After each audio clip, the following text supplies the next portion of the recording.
भारत के 4 पवित्र तीर्थ स्थलों में से एक द्वारका न केवल धार्मिक रूप से महत्वपूर्ण है बल्कि पुरातात्विक रूप से भी महत्वपूर्ण है।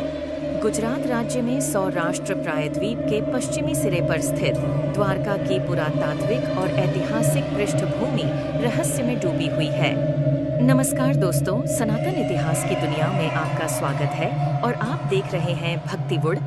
शहर का सबसे पहला अवतार, जिसे महाकाव्य महाभारत में कृष्ण के प्राचीन राज्य के रूप में जाना जाता है, एक किलेबंद शहर के रूप में लगभग 84 किलोमीटर तक फैला हुआ था, जहां गोमती नदी और अरब सागर मिलते थे।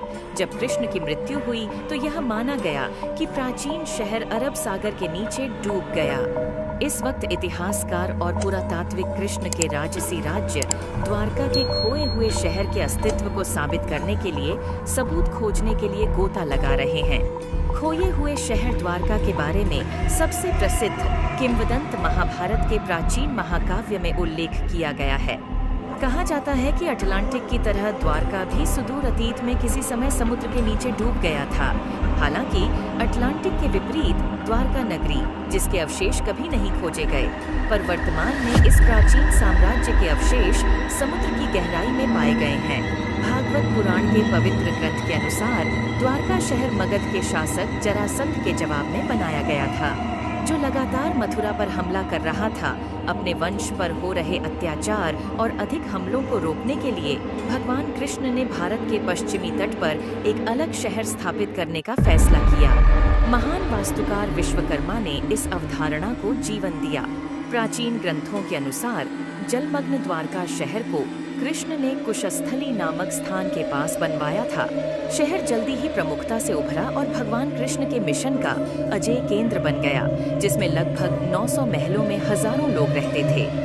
शहर की किलेबंदी की गई थी और वहां केवल जहाज से ही पहुंचा जा सकता था, और द्वारका नगरी जल्द ही दुनिया भर में एक चर्चा का विषय बन चुका था। महाभारत के 23वें और 34वें श्लोक के अनुसार जिस दिन कृष्ण 125 साल बाद आध्यात्मिक दुनिया में शामिल होने के लिए पृथ्वी से चले गए थे, उसी दिन अरब सागर में शहर डूब गया था। और यही वह समय था जब कलयुग की शुरुआत हुई थी और समुद्र देवता ने भूमि को पुनः प्राप्त किया। समुद्र देव ने खोई हुई द्वारका नगरी को डुबो दिया, लेकिन भगवान कृष्ण के महल को बचा लिया। इसके अलावा आपको यह भी जानकर हैरानी होगी कि यह भी कहा जाता है कि खोई हुई द्वारका नगरी पर विमान जैसी एक उड़ने वाली मशीन ने हमला किया था।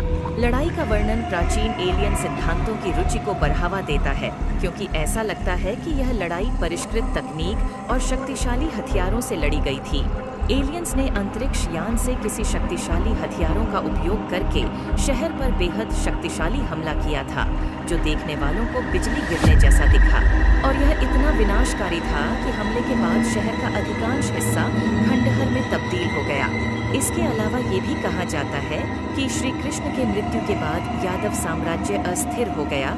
उनमें आपस में मतभेद शुरू हो गए और धीरे धीरे ये मतभेद युद्ध का रूप लेने लग गए और काफी विनाशक युद्ध हुआ, जिसके बाद यादवों ने आपस में ही युद्ध करके यादव साम्राज्य का अंत कर दिया। साथ ही द्वारका नगरी भी तबाह हो गई। हाल ही तक डूबे हुए द्वारका शहर का इतिहास केवल लोक कथाओं का विषय था। क्या द्वारका वास्तविक है? पहले यह प्रश्न लगातार पूछा जाता था, और अब अवशेष पानी के नीचे पाए गए हैं और कई संकेत इस बात की ओर इशारा करते हैं कि यही वो भगवान कृष्ण की नगरी प्रसिद्ध द्वारका है, जिसे भगवान कृष्ण ने लगभग 5000 साल पहले बसाया था। वैसे द्वारका नगरी के समुंदर के अंदर खो जाने के बारे में आपकी क्या राय है?